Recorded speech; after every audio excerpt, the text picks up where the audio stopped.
Say monkeys, I meant geniuses. Our first guest is the star of the very popular television program Spin City. Please welcome the lovely, the likable Michael J. Fox. Michael.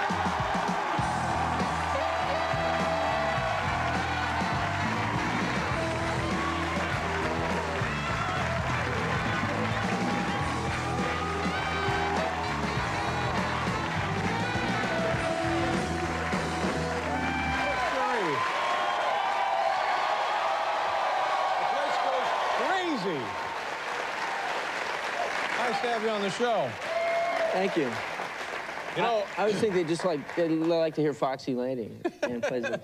You know, this is the first time that I've had a chance to talk with you, the first time you've been on the show, since you had your press conference and announced that you have Parkinson's disease. And I think folks, well, you know, how's it been going since? What was the reaction? Pretty well, pretty much the same. It didn't change. I still have it. Yeah. So.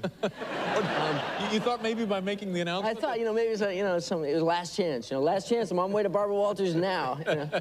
But no, it was good. It was something that I've had for a long time, like 7 or 8 years, and I hadn't really told many people about it. And people were saying to me, you know, how could you keep that a secret? And I thought, I didn't really think of it as a secret. You know, it's like, who among us goes, you know, hi, I'm Bob, I have gout. You know, you kind of... Guys in the band. Guys in the band. Yeah. So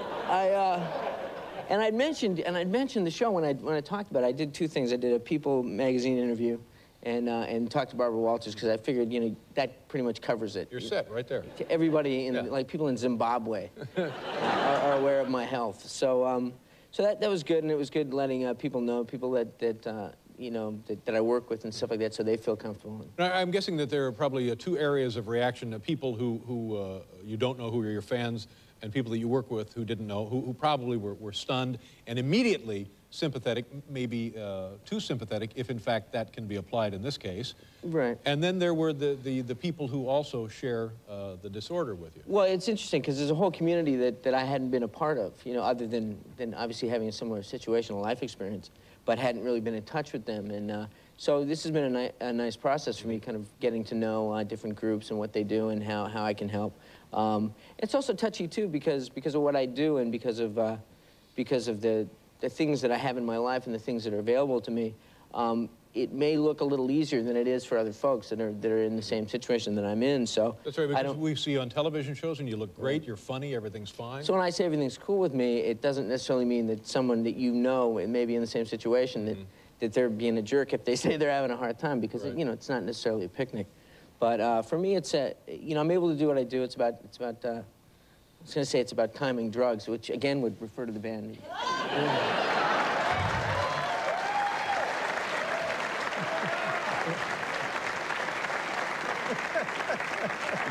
All about timing those drugs. Were there moments immediately after you had the announcement when you just thought to yourself, oh, geez, I wish I just kept this to myself? Well, you know, there was that whole, like, about a 48-hour period where there was nothing but my obituary on television, which is a little weird, you know? I would think so. Because I didn't kind of know that, I mean, in all humility, I didn't think it would be that big a deal, you know? But it was, you know, people calling me and saying it's on the cover of this, and then I would get, you know, when you get phone messages from Dan Rather, you know something's going on. You get a phone message from Dan Rather? Dan Rather called in. Oh my gosh. You know, Did you call him back? You know, I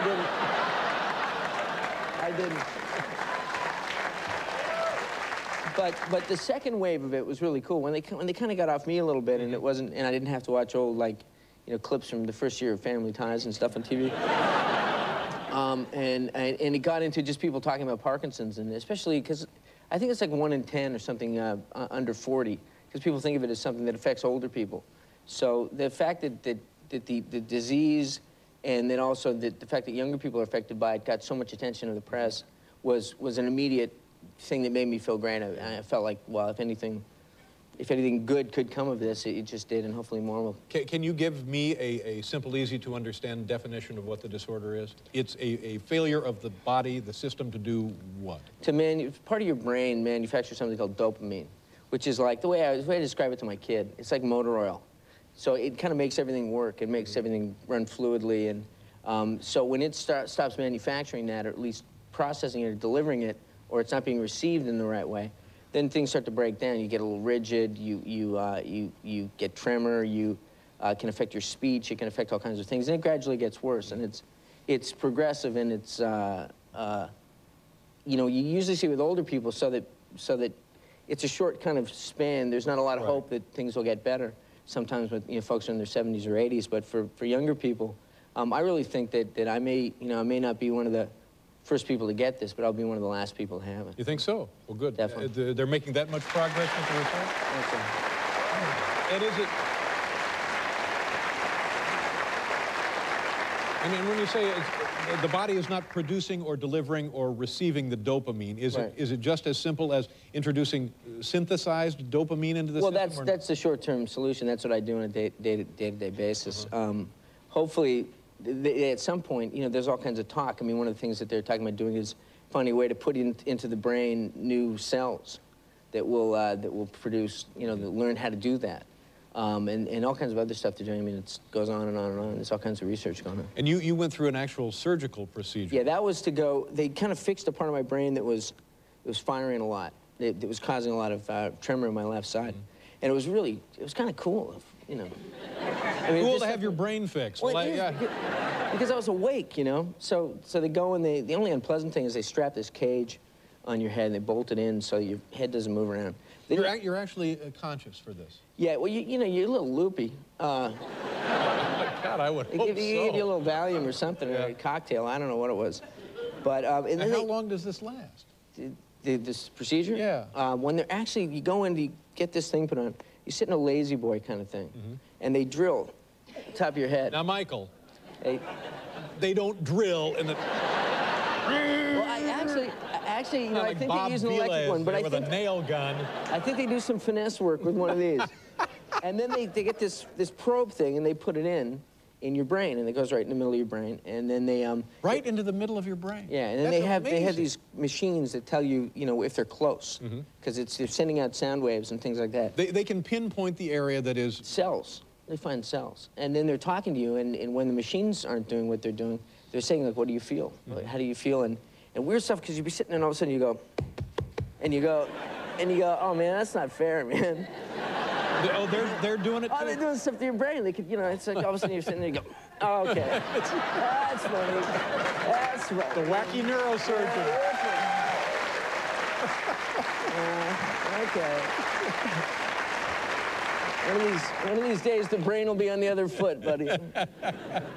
And it was successful. Yeah, it helped me with that particular thing, which was a big tremor I had on the left side. Wow, it's all amazing. It's pretty cool stuff. And obviously, you would have chosen not to have to go through this experience, but you have.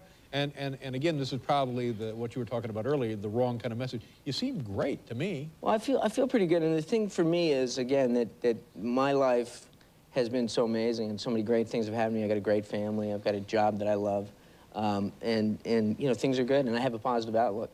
So, you know, I don't look for a lighter load. I just look for broader shoulders, and we'll see what happens. Nice going. Nice going. Good for you. Now, you've worked at...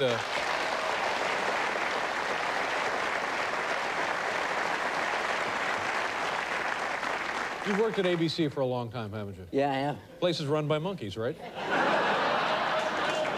They all are, Dave. Yeah, they all are, exactly. They all are. Sure. Who would know better than this guy? You worked at NBC, too. Monkeys. Monkeys.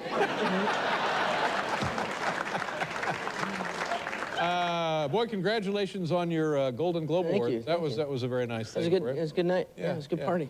Good to have you here. Thank you. And you know, I don't know what to say to you because I only see the tip of this iceberg, but it just you're a very impressive man. Well, thank you. Thank you, Michael. Nice to have you here.